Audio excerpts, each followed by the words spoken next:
Houston has liftoff while Hawthorne may have a problem.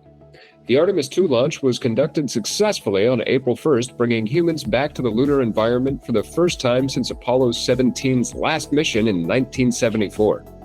The current mission's trajectory helps to pave the way for Artemis 4's return to the lunar surface. Meanwhile, SpaceX's Starlink experienced an additional destructive anomaly on orbit, marking the second such event since December of 2025. Harrison Box of Paladin Space joins us to discuss some of the implications and solutions for microspace debris proliferation and presence on orbit. Germany and the U.S. have both approved some capital moves that have been a long time coming. Rocket Lab's acquisition of Mynaric has finally been approved by the German courts, and SpaceX formally submitted their application for an IPO later this year. A $75 billion raise at a $1.75 trillion valuation, with rumored goals of that valuation exceeding $2 trillion. Money has moved from investors to the moon and now back. Welcome to this week's episode of Space Times Podcast. As always, I'm Harrison Lambert. Here with Paul Mayer. Excited to share this week's space industry updates with you. We hope you enjoy the episode. Subscribe to our newsletter if you want the written breakdown of our episodes emailed to your inbox every Monday morning. Drop us a comment on our LinkedIn or Blue Sky with anything you enjoyed or would like to see. And as always, listen weekly on Spotify, Apple Podcasts, YouTube, Substack, or wherever you're receiving this signal. As a quick additional note, we'll be at Space Symposium next week, so reach out to us if you'd like to meet up in Colorado Springs. We're going to cut to a quick excerpt from our full interview with Harrison Box, CEO of Paladin Space, to tell us about their efforts to clean up space debris in orbit. Once we're done with that, we'll cut back to our main topics of on-orbit, launch, and advanced systems. Welcome you, Harrison Box, CEO of Paladin Space, here to tell us all about your partnership with Portal Space Systems and what you're doing over at Paladin Space to tackle the orbital debris problem. It's great to have you on the show. Yeah, likewise. Great to meet a fellow Harrison and to talk about space debris. I'm loving the opportunity, so thank you. So to start things off, could you just give us an overview of Paladin Space and maybe what your partnership with Portal Space Systems is about? Absolutely. So Paladin Space, what we're doing is we're building the world's first multi-capture tech for space debris removal, so it can enable debris removal at scale. The technology we're building is a payload. Think of it like a trash can that can be attached onto a satellite and collect not just one, but multiple pieces of debris in a single mission. And once that debris is all compacted within this one payload, once it's full, we signal to the satellite to remove it from orbit, and it can be ejected, and it burns up in the Earth's atmosphere. It can be delivered to in-orbit recycling stations. It can feed into the circular economy. But whatever happens, it's worth remembering the satellite remains in orbit. So if it has other mission plans, it can go around and do other missions.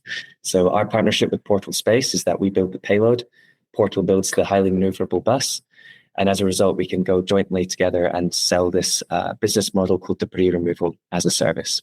How did you pick Portal Space Systems satellite for this mission? We don't believe the limiting factor to our debris removal missions will be the volume inside our unit to collect debris. We think the limiting factor will be delta V. It's like a fuel budget.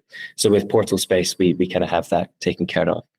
It's also probably worth noting that we don't expect to make completely radical orbital changes to collect new pieces of debris. Our approach is actually very straightforward. We're kind of phasing into a fleet rollout. So what we do is we don't just send up one satellite to take care of all the pieces of debris for a certain customer. We're proposing a fleet-based approach where the satellites will be in completely different orbits in the most congested areas. So the actual satellite doesn't have to make radical inclination changes or right sending node changes. It's simply in that small kind of clustered type orbital band, maybe at most 1 degree inclination change. I'd love to sort of get a better understanding of what those unit economics are. Debris removal is only going to be possible if there's the economics behind it, the commercialization arm. The business model has to make sense for this to work at scale. And I'm really, really excited to talk about this whole debris removal as a service business model, because the way the economics work is that we're shifting the metric away from the number of pieces of debris we remove. So if we go to a customer like you and you say you've got a constellation operating in Leo, we can't go to you and say, hey, pay us to remove 5 pieces of debris. It's going to be a question that you're probably not going to want to hear, and you're not going to want to pay for it. Like, why would you pay for 5 debris items to be removed if you own this constellation? So what we do instead is we go to these people and say, we're going to promise you every year, we're going to save you X number of conjunctions. And all of a sudden, the metric shifts away from the number of pieces of debris and instead becomes what they're most interested in, which is their bottom line, their mission life. So we say to someone like Starlink or, I don't know, another mega constellation provider like Amazon Kuiper and say, we're going to save you 20,000 conjunctions every year minimum. And as a result, we'll figure out which debris is worth removing for that. And when we did our analysis, we figured out quite quickly that the debris they're constantly avoiding to cause these conjunctions are actually small fragmented debris. They're not the large dead satellites that Starfish or KMI or Astroscale are going after.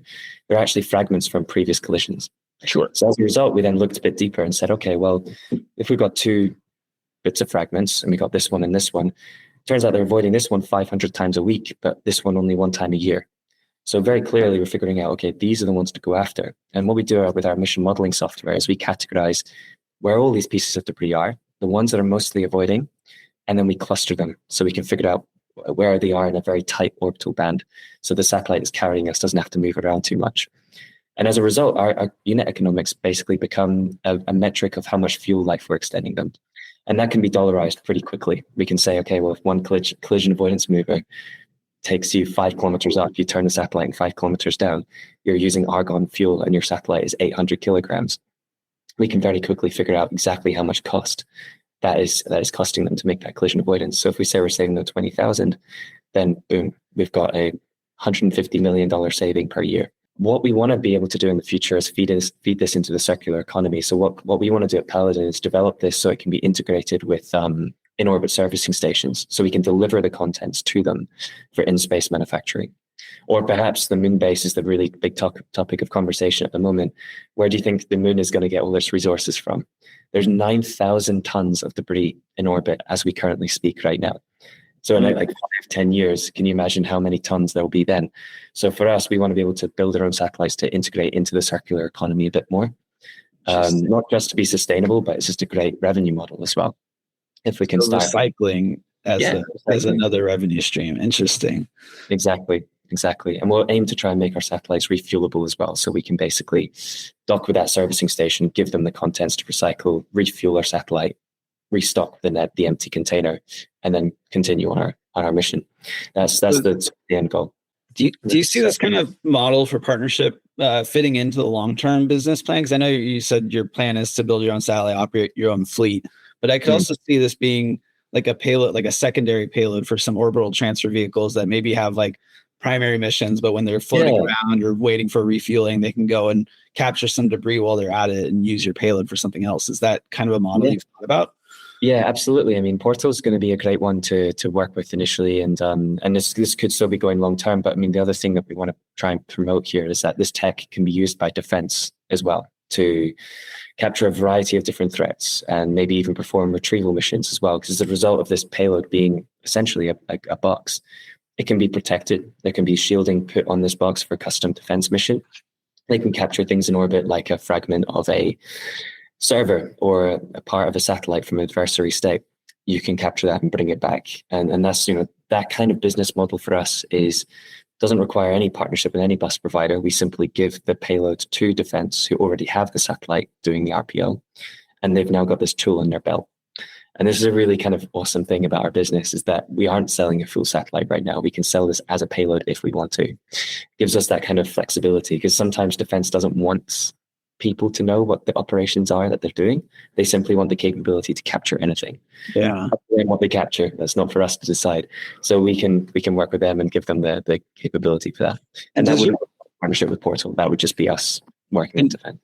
I guess my question is also kind of like, what are you looking forward to as the biggest like inciting factor in kind of hockey stick growth for what you're doing? Yeah, we just want to promote the fact that space-based infrastructure is fantastic. There's a myriad of benefits to have it, but we just want to protect that and protect that luxury. I mean, the fact that we use contactless card transactions or GPS to get to our work, and the systems wouldn't exist if they get hit by debris. And so one of the things that makes me really excited is protecting that infrastructure, but also from a human element. The reason we got an LOI from Starlab is because they have humans on board. And a station like that, it becomes more than just protecting infrastructure. It becomes protecting human lives. And I think a really exciting moment for me would be to realize one day that we've collected debris that's potentially saved a space station. that for me would be an incredible moment, because at the core of what we do, we're trying to make space safe. We're not obviously trying to make money too, but at the core of what we do, we're just trying to make space safer so we can continue using it. Wonderful. Well, thank you again for your time. We will absolutely be sure to continue talking about space debris and the nature of the challenge that we're facing. Sounds good. No, it's great to meet you both. Thank you so much for your time. For this week, our main topics include on orbit, launch, and advanced systems. To start things off on orbit, we have the unfortunate news of another Starlink satellite suffering a destructive anomaly. This is caught by Leo Labs, detecting Starlink 34343, breaking up into tens of objects at 560 kilometers orbit. SpaceX has been slow to acknowledge this event, but they have indeed acknowledged it, saying it does not pose a risk to the ISS, which seems like a dubious claim, seeing as how 560 kilometers is above the ISS's orbit, around 400 kilometers. So hopefully they're just not in close enough orbits that this poses any risk to that spacecraft. This is following another destructive event we saw back in December, one of only two. So, great given that Starlink has 10,000 satellites and they've only lost two, but seems an unfortunate trend that they happen so closely together. Hopefully it's not like a block failure that's causing this. The one in December, SpaceX did acknowledge that it was a propellant tank that vented and caused the satellite to start deorbiting and spreading debris. Following that event, they lowered half their fleet to around 400 kilometers orbit to mitigate the risk of this happen, or mitigate the risk of causing impact to other satellites should this happen again. So it's unfortunate to see that this failure happened to one of their satellites that's still at a higher altitude.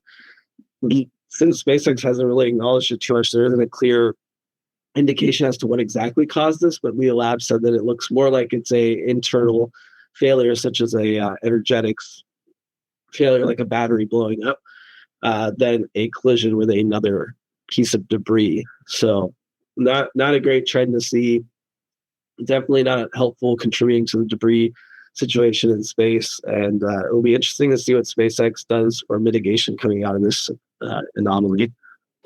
Yeah, the silver lining here is that Leo Labs has claimed that the majority of the debris that's sort of generated from this destruction will likely just naturally deorbit in the coming weeks on its own. So the likelihood of this cascading into other failures or causing problems for other orbits that can't be mitigated or solved is purportedly a pretty small slice of that happening. So it's not likely, but again, the fact that there was such a distinct and direct response to the first failure, which was lowering the altitude of thousands of different satellites, indicates that SpaceX thought there might be some sort of propagated failure, some sort of problem throughout the entirety of that, I'll say, batch that may have led to additional failures, and they wanted to try and preempt that. And the fact that we've seen now a failure that certainly seems to be internally caused, it doesn't appear that it's been caused by some sort of external micrometeorite or hitting another piece of debris, but it does raise some concerns about the manufacturing methods that SpaceX has been executing towards. They've been launching so many satellites so rapidly that it would only make sense that something may have sort of fallen through the cracks earlier. Oh shoot, we got a backup battery provider, for example, to go through with the battery anomaly example that you used earlier. But if they got a different battery provider who tested the hardware in a different way, or some sort of other component that they've gone out and needed to, for supply chain issues, go out and find from another supplier, some of the assumptions and some of the underlying engineering and AIT assumptions that they've been making and that have been working perfectly well for so many years may not hold with that substitute supplier. In big news for the other large constellation orbit, Amazon Leo, their parent company Amazon is considering buying Globalstar for $9 billion. So this is kind of following on the news that we talked about last November, following the EchoStar purchase of $17 billion in spectrum by SpaceX. Globalstar was considering selling their company kind of in the midst of that the start to that spectrum war. At the time and up until this kind of got released, it was speculated that SpaceX might just scoop them up as well, because what's another $9 billion on top of $17 billion? But just this week, it's not kind of publicly released by Amazon, but the rumors are pretty clear that Amazon is considering buying Globalstar. So $9 billion to buy 48 satellites, 24 ground stations, and their L and S band spectrum. This is complicated by the fact that Apple is one of the main partners for Globalstar, using Globalstar for the emergency SOS signal applications on iPhone 17 and up. This gives Apple veto rights to the possible acquisition by Amazon, because they also invested $1.5 billion in the Globalstar, giving them 20% ownership of that company. And it seems that might be the biggest roadblock in the way for Amazon completing this purchase. This purchase does make a fair bit of sense for Amazon, although I kind of question why they would drop this much money on it, other than just have the money and they want to keep SpaceX from getting it. 48 satellites doesn't really help them get towards the 1,000 satellites they need to launch by July. The ground stations are kind of nice, but the L and S band spectrum is also sounds like more of a headache than it's worth. The L and S band spectrums aren't very well used by these, global network mega constellations. They're useful for Apple because they're low frequency, low bandwidth kind of spectrum that's used for small messages like SOS messages. Whereas we see SpaceX and even Amazon Leo heavily leaning towards like KU spectrum, where you can do larger bandwidth communications. This does help with some direct-to-device plays, should Amazon Leo lean that way, although we've been talking about Amazon Leo like they're a business-first kind of company. So it's a very odd play. I don't think it augments their system very well, and they even filed something with the FCC kind of on the back of this, outlining how they plan to create some sort of software spectrum management system so that they can prioritize the emergency spectrum for Apple, and basically deallocate some of that spectrum from their main broadband offering to make sure that the emergency systems are available at all times. So it just sounds like it doesn't add to their core offerings. It adds a new kind of capability and potentially adds Apple as a customer, but just it doesn't plug too easily into their existing Leo constellation. And it's kind of an odd play, in my opinion. Yeah, there's some on paper, it sort of initially makes sense that they're definitely feeling strapped for the current spectrum license that they have, and so wanting to find either other avenues to spectrum or being able to effectively just buy other satellites to help get them to qualifying for that current spectrum license. Both of those make sense, but to your point, the LNS spectrum itself is for effectively a new product offering that Amazon wants to do, which allows for the digital spectrum management side of things, of being able to effectively sort of shift and optimize different requests or demands or bandwidth needs to those different sort of spectrum and allocate that more efficiently, which is nice, but it's definitely not sort of the core offering that they're working on. It's definitely not core to their business model. So I wouldn't be super surprised if SpaceX wound up sort of removing themselves from this potential acquisition just because it doesn't fit all that much, just because it isn't that much of a core fit here. And the fact that Apple gets sort of final say, and that this is more of a three-way conversation and a three-way negotiation than it is any sort of outright purchase agreement, means that this is going to run the risk of getting sort of messy quickly. So I think there's certainly reasons as to why Amazon acquiring Globalstar would be a net positive, would be a net benefit. But the LNS spectrum doesn't quite check the box in my mind, and the 48 satellites don't make nearly enough of a dent in order to help Amazon maintain their the rights for their current spectrum. They're still over 1,000 satellites short, and despite some of the successful launches of the last week, they're still a good ways off from being able to hit those milestones. Yeah, they did get some good news this week in terms of a contract they won from Delta Airlines to use their Amazon Leo constellation for in-flight connectivity for 500 planes, but this doesn't deploy until 2028. So this is kind of similar to what we've seen with like Starlink getting a United contract a few months back. Right. It is a key industry that a lot of these constellations want to be able to serve. And it's a little more in line with their play to target business applications, although ultimately the end users are passengers on these planes. Kind of in that same vein, we have SpaceX filing with the FCC to add 2 additional radio frequency bands to their spectrum licensing. So 13.75 to 14 gigahertz, as well as 14.5 to 14.8 gigahertz. This is to deploy across their satellite internet hardware lineup. This is a lot more in line with what I would expect to see these constellations going for.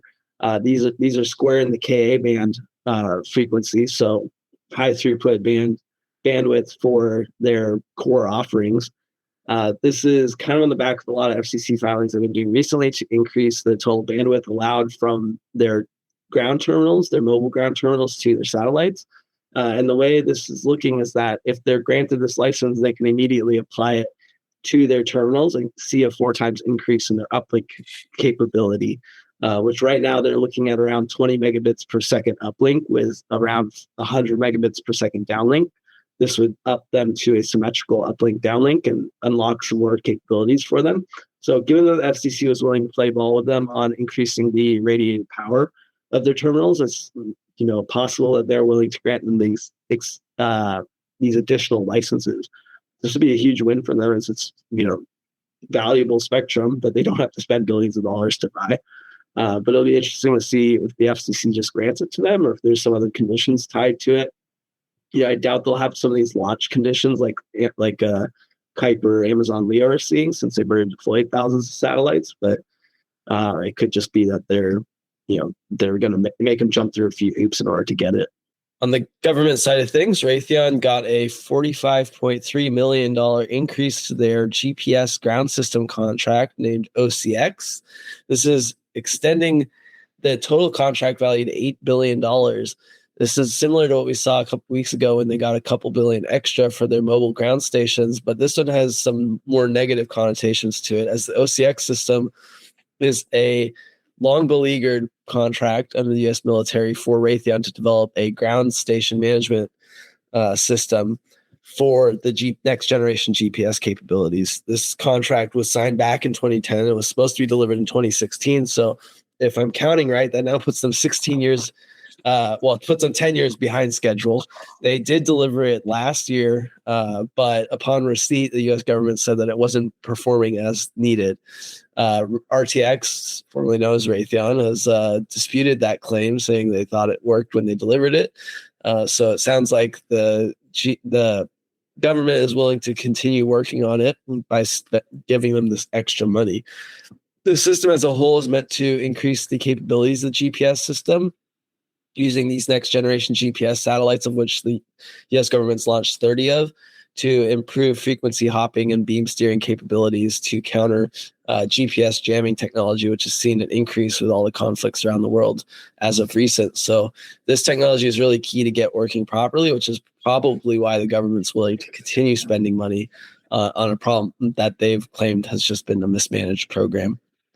Yeah, the Pentagon weighed exterminating and cutting the program altogether a little bit earlier this year. The Space Force was looking at just sort of shifting to upgraded legacy ground systems and indexing away from this OCX solution altogether. But I think in large part, sort of to your point, because of the current conflicts and the ongoing state of geopolitics, that the need sort of outweighed the preference. And so in large part, OCX has vastly underperformed its needs, but it's still here.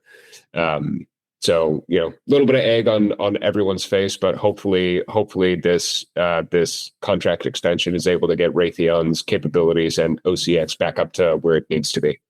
Lastly, in updates to on-orbit capabilities, Wyvern has secured a $3 million Defense Maritime Intelligence, Surveillance, and Reconnaissance contract from the Canadian Regional Development Investment Group.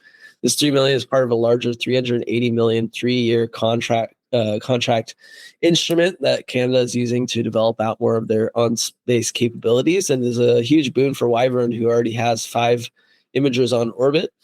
And was recently, I think a month ago, got some funding from Nordspace.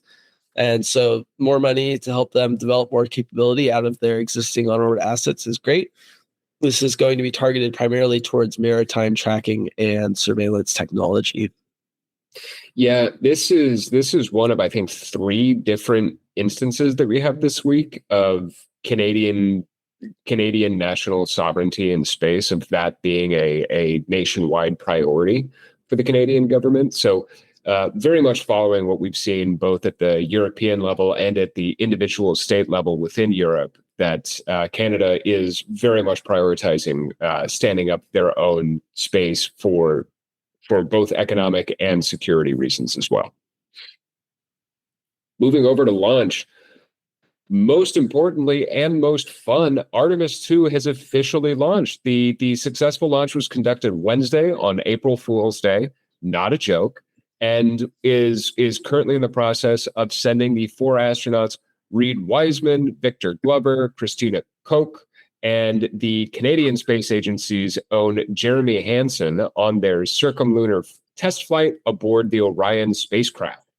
This 10-day mission will de-risk the Orion spacecraft and will allow for several scientific data sets to be gathered from close lunar proximity during their April 6th flyby. We really are excited to discuss the crew's safe and successful return next week after their scheduled splashdown on April 10th. Yeah, this is an exciting return to form for NASA. What is it, 50 years now? 54 years, yeah. Apollo 17 was 1972. Yeah, it's a fascinating mission to finally get some humans back towards the moon. I saw that they used 3 boosts. They're reusing 3 boosters from space shuttle missions. A really interesting kind of stack of technology. They have some really interesting new tech on board the Orion capsule, including a first ever toilet on board of a lunar capsule. So great for the people on board. It's only backed up once so far. Great. I was joking, they need one of the astronauts to be a plumber. That's our way in. That's how we get in. But I think they're 5 days in now, halfway through their flight. They've managed to hit all of their orbital adjustment windows properly, so things are going well so far. And looking forward to continue following the mission through the next week, and hopefully this bodes well for future Artemis missions. Yeah, absolutely. So Artemis 2 is the lunar drive-by. Artemis 3 is an effectively in-orbit RPO mission, where we're going to make sure that we're able to use multiple different spacecraft and multiple different space vehicles to interact, dock, and undock with one another before Artemis 4, which is scheduled for 2028, which will take boots back to the surface of the moon. So that'll be everything, knock on wood, everything goes well, fate permitting. That will be American astronauts back on the surface of the moon on Artemis 4 in 2028. In other big news, another major accomplishment was the successful launch of TR-16. This occurred last week as well, taking 119 payloads to space, including payloads from K2 Space, Momentus, Varda, Muon, ICEYE, Spire, Satlantis, Space Norway, Capella, NewSat, and many others along with them. The vast majority of the payloads and the satellites that went up on T16 were all small sat and microsat, though there were a couple of unique ones. Most notably, Varda Space launched their 6th re-entry vehicle mission, carrying several government payloads for hypersonic speed testing themselves for their re-entry. They're going to be testing out and checking some of the heat shield improvements that they've made, and also providing the space for the government payload tests to conduct at that high re-entry velocity. Yeah, I'm really excited about this ride share. On the TR-15, I was following most closely the Impulse Mira. On this one, I'm following the Momentus one, which is another orbital transfer vehicle that I worked on a couple years back. I'm really happy to see finally going up, and it has a huge variety of applications on board to test out. So much like the Mira, it's running experiments for multiple different companies on board. They've got things like a large deployable structure, 3D printed components. They've got DeFi, which is a compute unit on board that we've talked to numerous companies that are running software tests on board that spacecraft. They have an Orbit Fab RPO sensor on there, and I know it's meant to kind of develop out the RPO capabilities for Momentus. So a lot of exciting and interesting tests that I'm hoping to hear some great news about pretty soon. K2 Space is also a really fascinating one. That's their first launch of the Gravitas platform after they've raised like $500 million for their spacecraft. And they got that huge SES contract last week, but this is the first flight for their platform. It's a 20 kilowatt bus, which is insanely high power. Yeah, it's got two gigantic Hall thrusters that from what I've heard, they can utilize the entire peak power to use. So don't really talk about Hall thrusters. It's like the slow space tug kind of thruster, but I'm guessing at that power level, they're going to get some pretty good thrust out of those. With a 20 kilowatt bus, they can power the sun. What do they need all of that for? Goodness. Well, that's what SES was buying, is all their power. I mean, this is like their first spacecraft, and the next one's supposed to be 100 kilowatts. You can very clearly see them positioning themselves for this next generation of space applications. I guess for now, especially if they're going to be going up at higher altitudes, partnering with SES, going into more MEO, I guess you would need higher power to accomplish similar or comparable end results. But that's just that's still absurd growth in the power capacity. Yeah, but I mean, even like most of the large geo satellites we've worked on are like kilowatt size spacecraft. Momentus's Vigoride 7 is a kilowatt spacecraft. Like this is 20 kilowatts. Like we were making a big deal of York Space selling 8 kilowatt buses, like 20 they were kilowatts. Getting all the way up to double digits there. On their M class. So there's a lot of huge implications to K2 being successful. Like if they're successful, it means they figured out the power distribution system, which is no small feat for that large power. They can control like large enough solar panels to generate that much power. They've got some cool systems on board that can utilize that much power.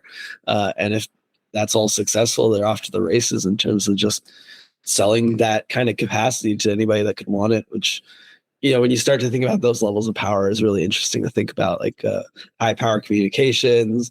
Some of the on-orbit manufacturing could leverage that sort of stuff. Orbital data centers is the obvious one that we've been talking a lot about recently. So really excited to see how that mission goes.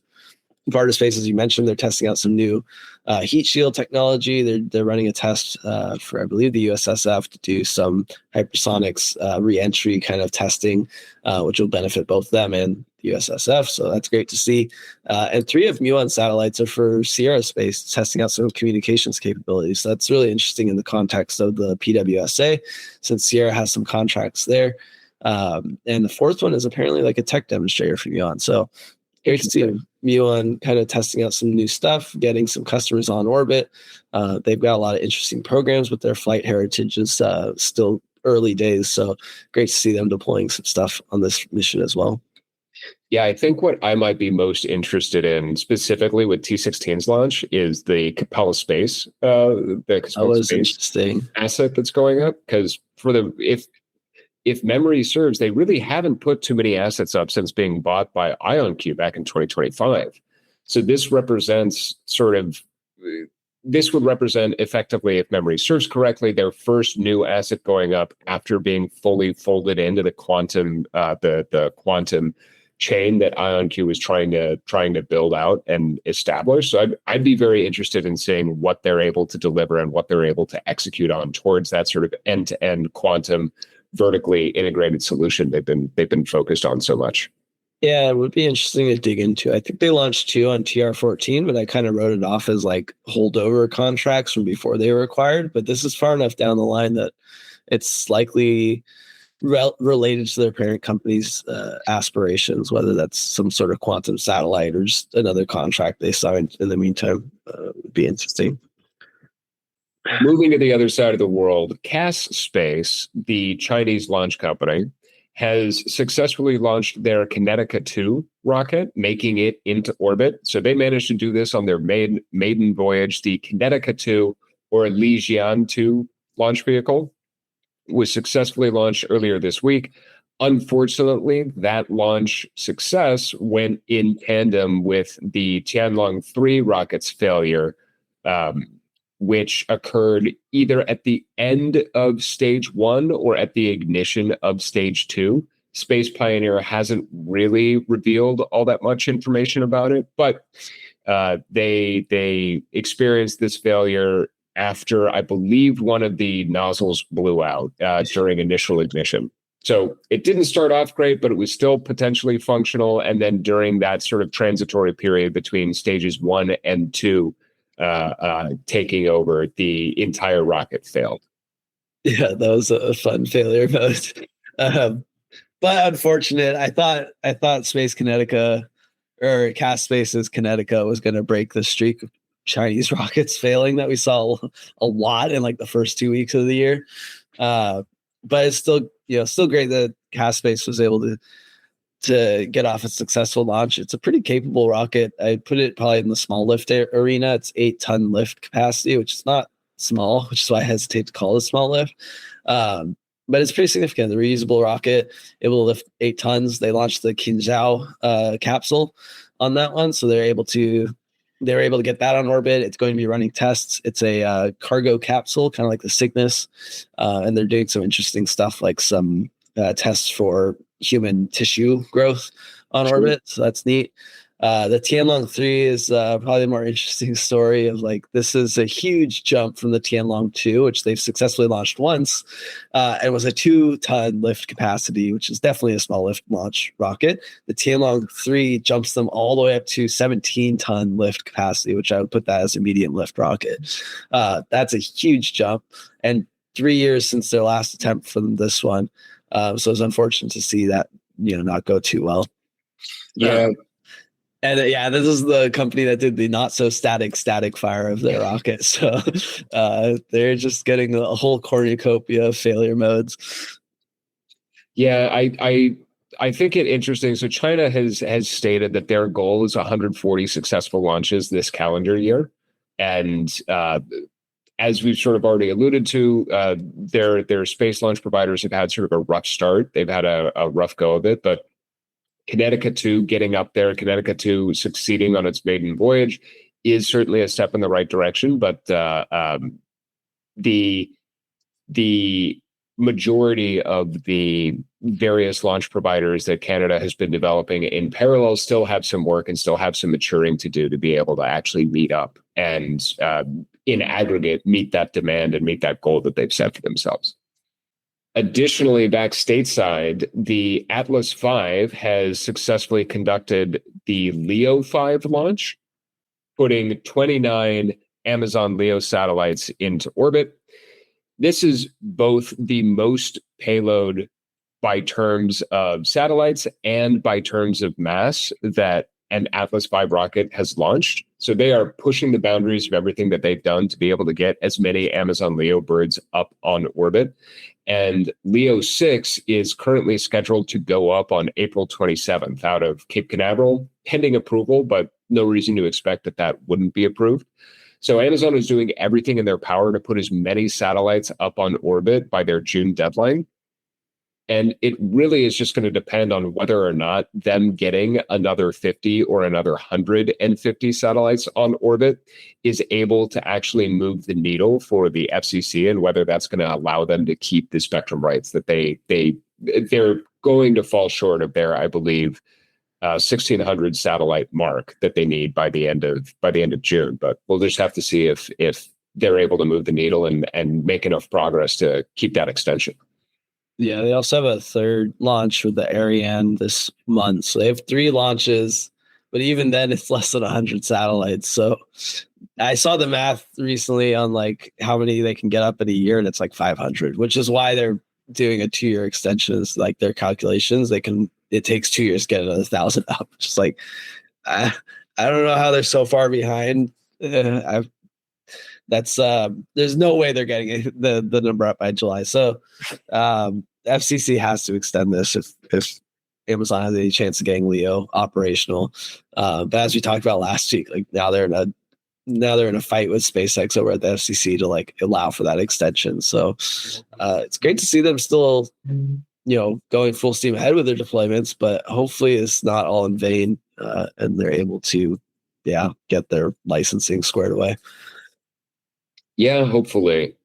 I'd be interested in delving deeper into the various avenues that Amazon has explored for getting satellites up on orbit, because as I understand it, the bottleneck is not their ability to manufacture satellites. It's not their ability to actually build the satellites themselves.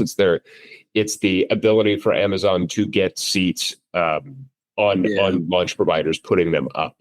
Part of what their filing was saying was like, oh, we're behind because we had all our launch contracts with like Vulcan Centaur and Blue Origin New Glenn and Ariane 6. And I was like, oh, that's too bad. Like these externalities kind of screwed your launch case. But 2 of those 3 rockets are because of them. Like Blue Origin was late to deliver the V14 engines to Vulcan, which screwed over Vulcan. And then they're the ones that own New Glenn. So it was on them. So it's not, I don't have too much sympathy for them in that sense.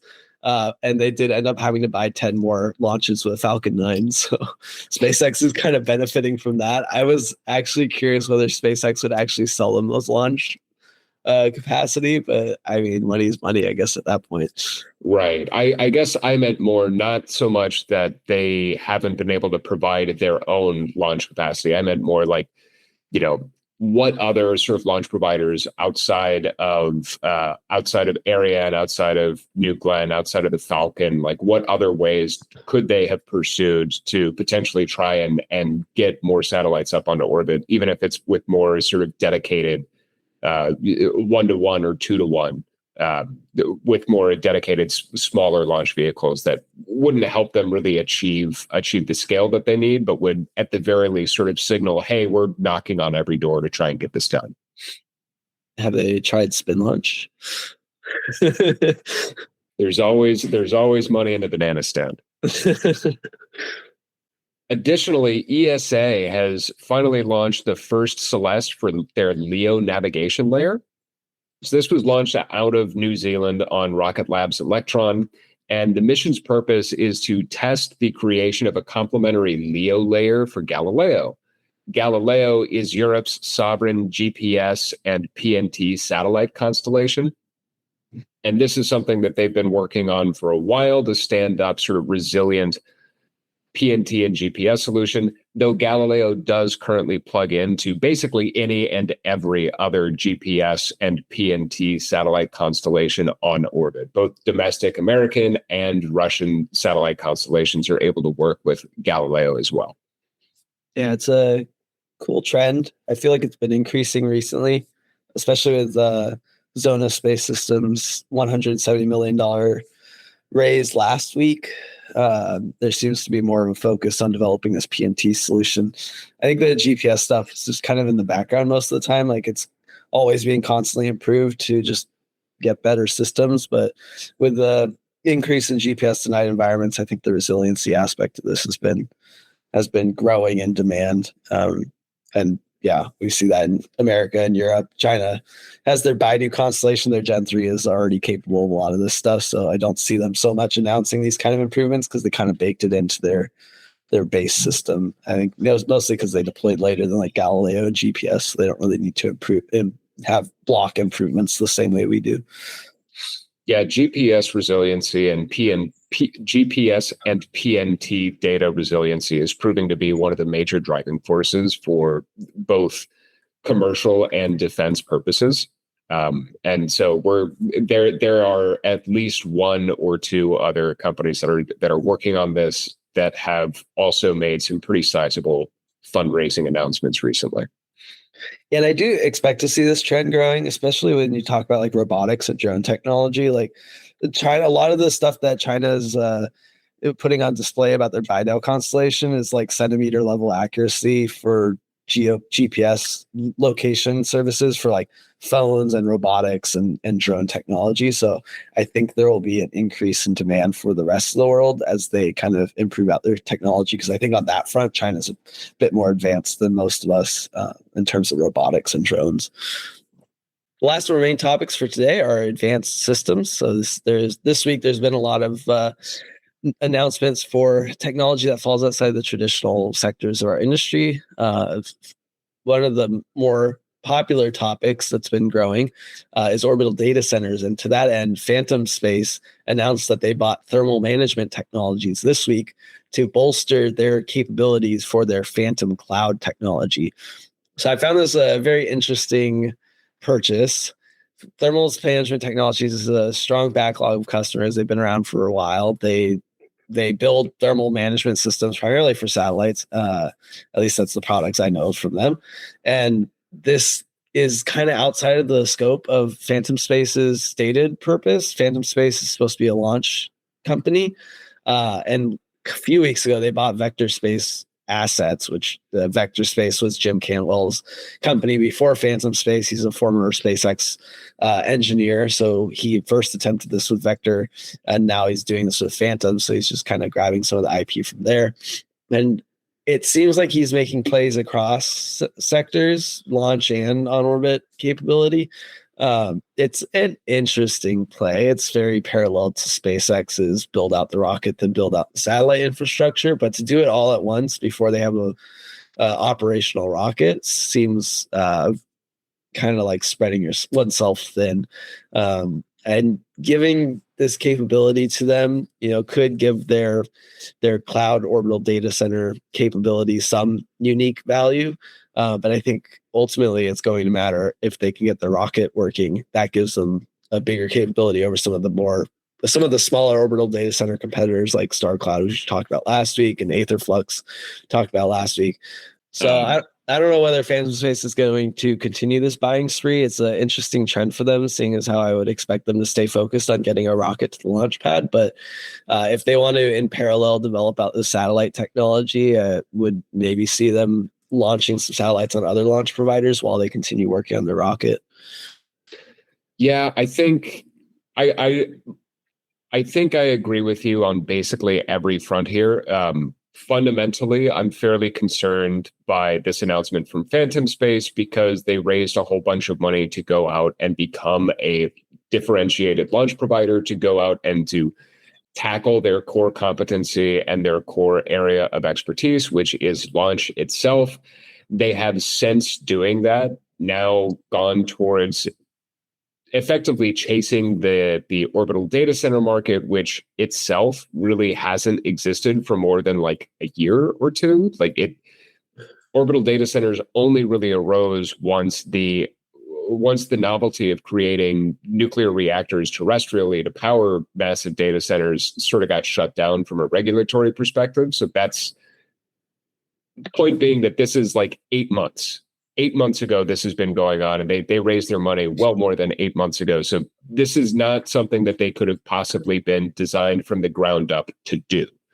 So it's concerning to me to see that they're going out and sort of effectively chasing the ODC market when at sort of the most fundamental levels, there's a lot of debate as to whether or not the business case for orbital data centers even closes on its own, whether the revenue model, the business model, whether any of those cases even close from the very sort of most fundamental levels.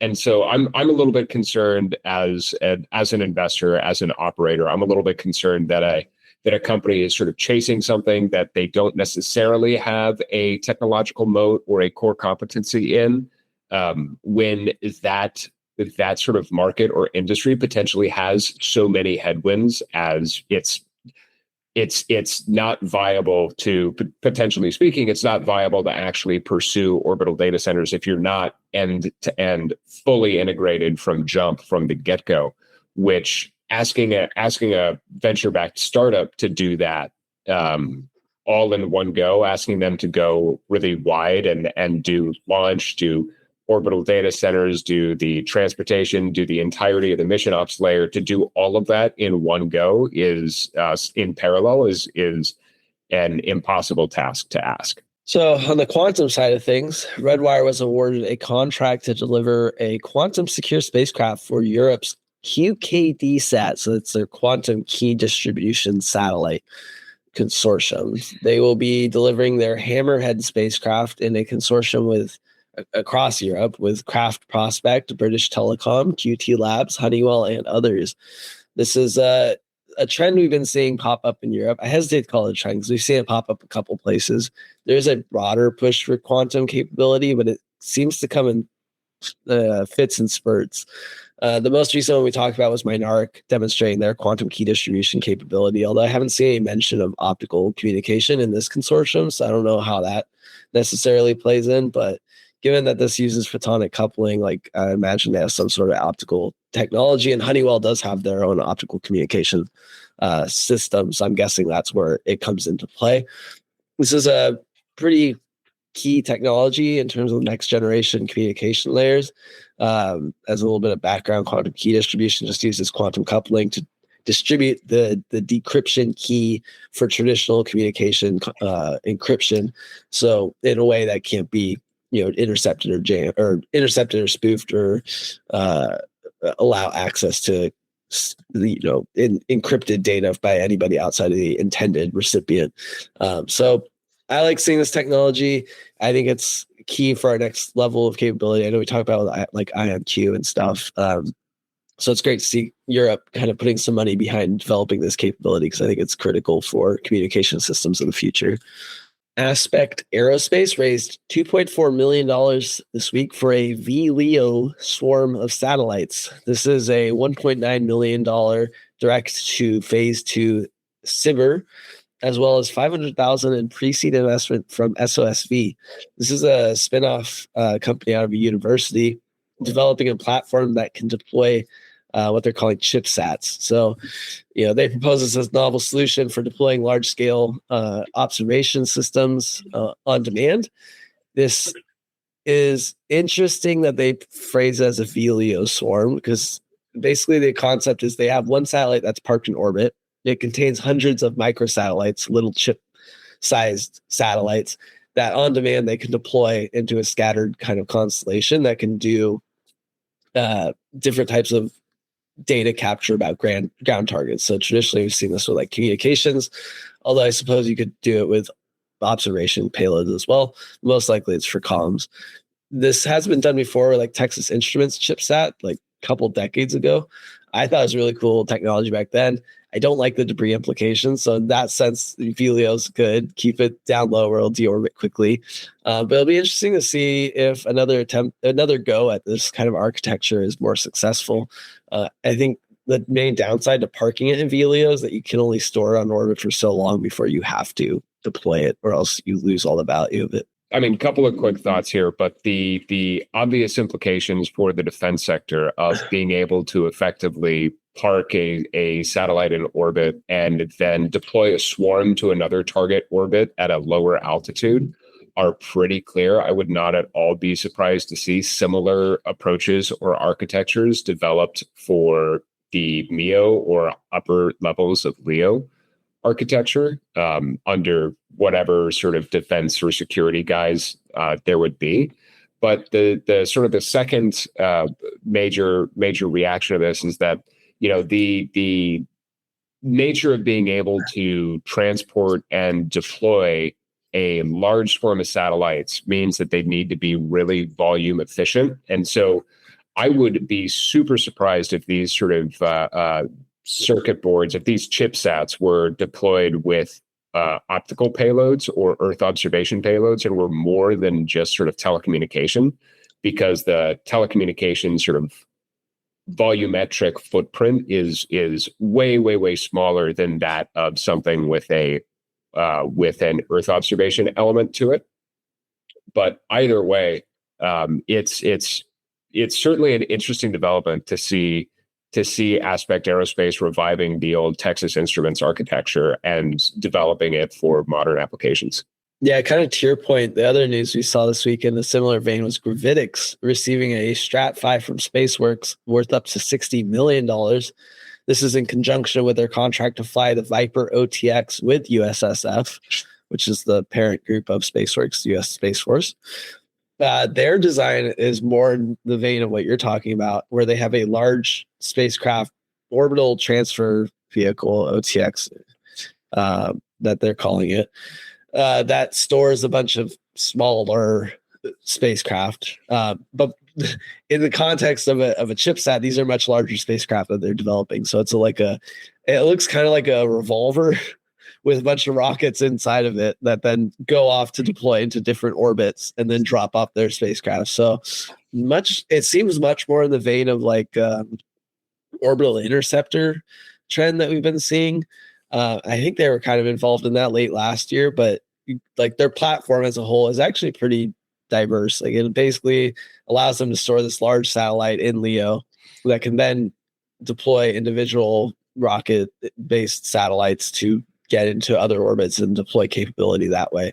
So $60 million is a decent amount of money from USSF, and they have a couple of contracts to deploy, one into LEO and one into a high energy orbit, which kind of more interesting to me, since that fits better with like orbital interceptor use case. I think there's definitely some intention to fly it for that purpose, but parking in LEO, that effort seems more like a rapid deployment kind of capability, like we see like Victus Haze or Victus Nox. This is an interesting alternative to launching it from Earth, rather they're planning to launch it from space. So yeah, StratFi and TACFi investment typically require some form of additional capital. They're typically some form of matching or proportional matching funds. So if not 1-to-1, maybe 1-to-2, something in that regard. So the fact that Gravitics has won a StratFi worth up to $60 million is indicative that the SpaceWorks and Space Force are willing to invest up to $60 million into Gravitics should they receive somewhere between we'll say give it a 1-to-2 ratio. I'm not as familiar with the exact terms of these as I was a few years ago, but that Gravitics would need to go out and raise somewhere between $60 and $120 million from third parties, from non-government sources, primarily commercial. So we should expect to see Gravitics hitting the fundraising market pretty hard this year. Clearly, they're recognizing that this is a good time to be in the fundraising space. This is a good time to be getting money. So I would not at all be surprised to see Gravitics go out and pursue a pretty sizable round of funding. Staying in that similar vein of on-orbit assets, infrastructure, that kind of thing, is Dispatch emerging from stealth with $500,000 investment. Dispatch aims to create an on-orbit manufacturing hub. So more in the vein of on-orbit manufacturing, but they're taking a relatively unique approach. They're basically planning to have an unmanned habitat on orbit that allows for manufacturing as a manufacturing hub. So rather than we see with like Vantor, where they fly up a spacecraft for each manufacturing mission, this is meant more as they fly up the raw materials, it gets manufactured on the hub and then returned. They also have their own plans for a re-entry module as well. So they've kind of got the full stack planned out to deploy. But this is more in the vein of what we've seen with like Voyager Star Labs or Axiom Space, talking about some manufacturing efforts there, but their spacecraft are intended for human habitation as well. So it's good to see a player in this sector focused on the non-human habitat kind of feature of this sort of infrastructure. Lastly, for advanced systems, we have Icarus Robotics signing a mission management contract with Voyager Space to test a free-flying robot on board the ISS. So Icarus Robotics, they're a robotics company, not necessarily specializing in the space aspect, but they've received funding for general robotics applications, but they've developed a robotic robot that can fly around in habitats. So this is inside of a habitat like the ISS, but obviously Voyager has some interest in this capability for their upcoming Starlab habitat. This is similar to what we saw with the Astro Bee on board the ISS years ago. So this is more of, I guess, a commercial application for that technology. I could see some value for assisting astronauts as they're operating on board of these habitats. So interesting partnership. Voyager's been having a lot of partnerships recently, so this is cool to see this kind of play out. The Voyager's handling a lot of the logistics for this ISS flight, and Icarus is focused on building out the robot itself. Yeah, the robot that I've seen that they're going to be sending up is a pretty fun design. It's basically got this sort of hefty robotic arm, and then there's an extensive sort of, I'll say, control hub behind it. But it's basically, you got the robotic arm, then you've got everything necessary to sort of support and power and provide sort of the countermass to the robotic arm, and then a whole bunch of computer fans to help this puppy float around and maintain all the momentum and control that they need. But That's it's awesome. a pretty cool little design. Yeah, very similar to Astro Beam minus the arm in a lot of different ways. Yeah. So moving on to the business moves for the last week. First and foremost, SpaceX has officially filed for their IPO. They're looking to raise $75 billion at a $1.75 trillion valuation, though there's some extensive rumors out there that they're looking to sort of push that valuation north of $2 trillion. And it's a massive, previously unseen liquidation event for the space industry. Most investors in the industry have some tie, either directly or secondarily, through SpaceX. So this IPO would basically mean the entire industry getting their beak wet, and everybody who's invested in the industry getting a chance to cash out in what would be the biggest liquidation event in the history of space. So great news for the industry, great news for everyone involved. Whether or not that money is going to then turn around and immediately get reinvested, and how much of that money that turns around and is immediately reinvested comes back into the space industry remains to be seen. But regardless what those actual sort of breakdowns or segments wind up being, it's going to still be a pretty darn good day at the office for the space industry. There's still going to be hundreds of millions of more investment coming in, if not billions upon billions of more investment coming into the space industry in the coming months and years here. Yeah, it's great to see. I like that this kind of sets a high bar for the space industry in terms of funding. I thought it funny that all the reports on this were emphasizing that they confidentially filed for this. There's no way this is staying private. Like everybody knew immediately. Besides the fact that we've been talking about this for months now, like it's been no secret. But honestly, at this point, I'm just excited for it to be done with and see what the fallout looks like. Additionally, and not nearly as big of an impact for the space industry, but something that hits near and dear to our hearts, I'm sure, Rocket Lab has finally gotten approval from the German courts for their Mynaric acquisition. So this is something that we've seen going on for over a year, and I cannot understate this. I can't possibly make too big a deal about this, but the fact that Mynaric, with the entirety of the acquisition, every different shade of gray hanging overhead, has done nothing but execute and continue to demonstrate their operational excellence every step of the way. That is really impressive. That is really hard to keep everybody aligned and to keep everybody pulling in the right direction when there is so much uncertainty up top. Normally, you'd see some pretty high rates of turnover. Normally, you'd see disconcerting signals that would cause some of your best talent to look for better options elsewhere. And Mynaric has not only managed to continue to grow, but they've exceeded expectations in doing so. So congratulations to both Rocket Lab and to the Mynaric teams. Everybody has managed to come out the other side clean. Yeah, huge congratulations to both teams. They're really excited for Mynaric. It's a year-long effort to get acquired is quite a limbo to be stuck in. So I'm sure they're glad to be done with it, and I can't think of any better companies to be acquired by. So I think it'll benefit them both. I think, yeah, with Rocket Lab's growing involvement in PWSA, I think this is a huge criticality, especially with the U.S. government re-emphasizing the importance of optical communication terminals, and that's just the U.S. government. Like, I think this is a growing trend that we're seeing across all future generation satellites across every constellation. And so I think the combined technical expertise of Mynaric with Rocket Lab's ability to scale and produce is going to be a huge boon for the industry at whole. So I think this is a great thing to finally get wrapped up, and hopefully from here they can just hit the ground running and start addressing this bottleneck of supply for a critical subcomponent. Yeah, it was optical terminals were specifically called out as the bottleneck for the proliferated architecture by the U.S. government. So they've got a whole heck of a lot of tailwinds here in the best of ways. So congratulations and best of luck to the team.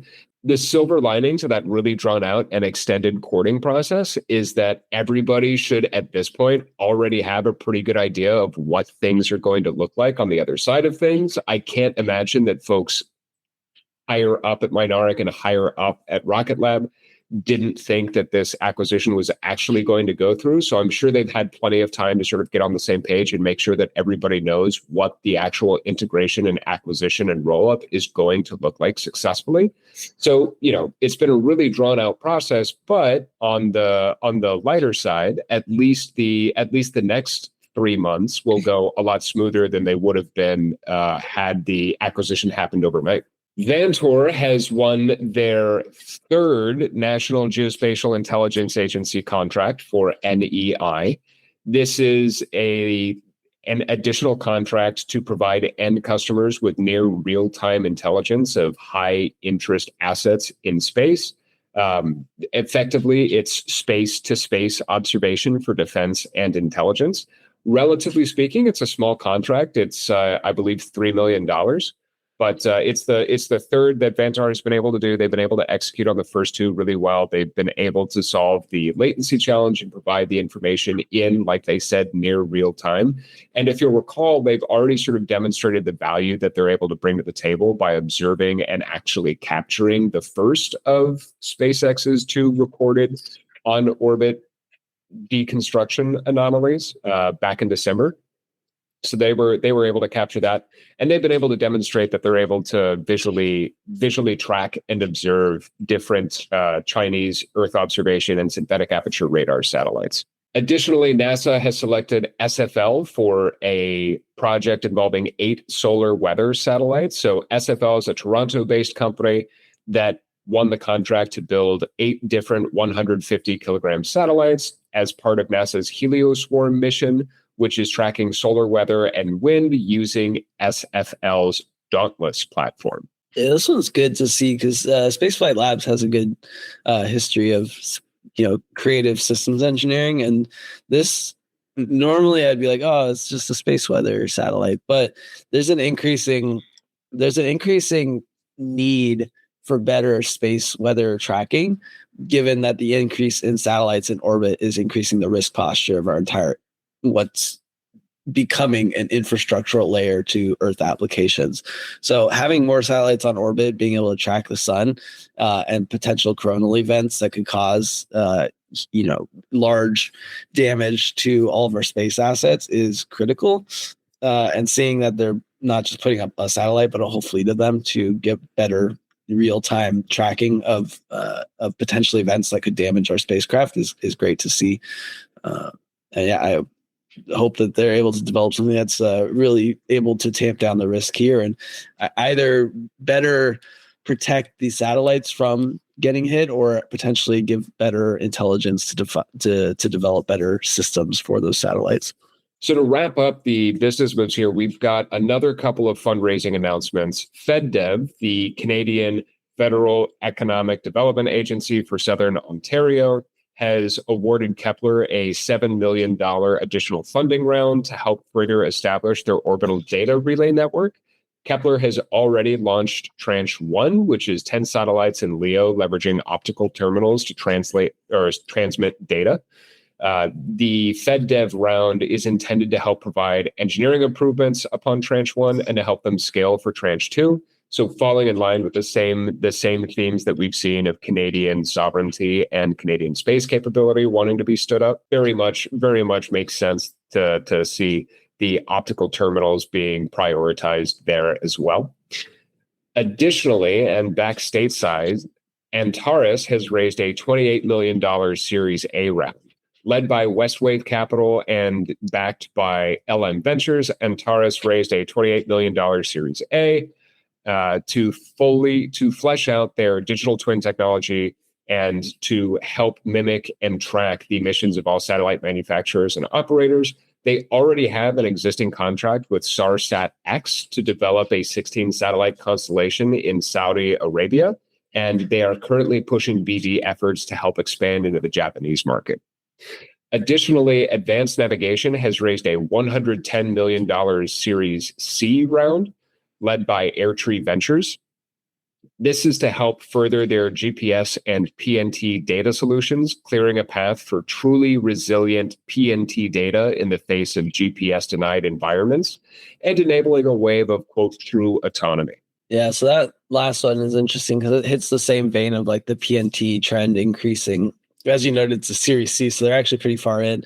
That's because most of their contracts are for military vehicles and robotics, and the kind of applications on the Earth that I mentioned are using these more advanced PNT solutions. So they're phrasing this as a development of the capability to overcome these GPS-denied environments, but that's just one aspect of it. I think they're touting something similar to the Raptor system that we talked about with Vantor recently, where they use other sensors on board of their vehicles to basically give themselves GPS locations when there is no GPS signal from a satellite.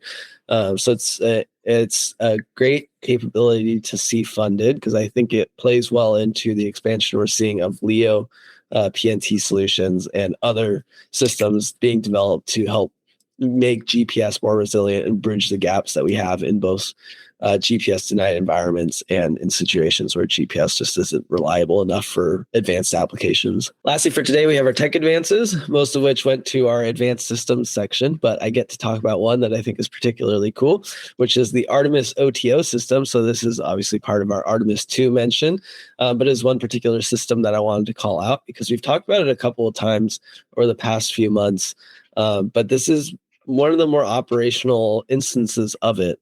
So the OTO system is the Orion 2 optical system. This is a optical communication system that was co-developed by MIT Lincoln Labs along with NASA to allow for space-to-ground communications through optical communications terminals. So we've talked a lot about space-to-space optical communications, primarily for the PWSA.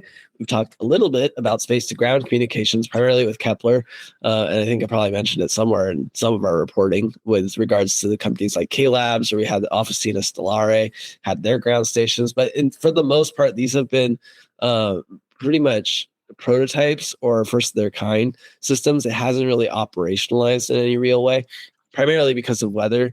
If it gets in the way, it causes problems. So, one of them was put in to Western Australia, which is just desert. I think that's all of Australia is just desert. And then the other one was like Chile or something, which is the high desert. This one was interesting because the OTO system was deployed to New Mexico desert. And so this system is able to talk to the Orion capsule with 250 megabits per second downlink and 20 megabits per second uplink. So that's why we're able to see 4K video streamed from the Artemis 2 mission to all these news media outlets that are covering it, is because this laser optical system is able to relay it. And that's done, through some pretty advanced systems that were tested over previous missions, both in tests between Earth to low Earth assets, as well as one that we mentioned a few months ago, which was Earth to Psyche, which is a satellite that Paul worked on for asteroid mining. Well, asteroid surveying. I guess that one wasn't quite mining. We never made it that far, but that was the unspoken goal. Yeah. So that one set the record for the longest optical communication distance. I think this is a really cool benchmark to set, because this is, I guess, the second furthest. The second furthest previously was like China doing a geo to Earth communication. So the U.S. has now set the second furthest target, or second furthest record as well, being between the moon and Earth. And I think this is a good indicator of like we can build out this infrastructure of Earth to moon laser communications, which will be key as we start building out more infrastructure on the moon. So great demonstration on this Artemis 2 mission of a really interesting subsystem technology. That's a wrap for this week's recap of the space industry. We hope you enjoyed the episode. As always, please drop us a comment, check out our socials, and follow us on Spotify, Apple Podcasts, YouTube, Substack, or wherever you're receiving this signal. Until next time, this is Harrison Lambert and Paul Mayer signing off for now.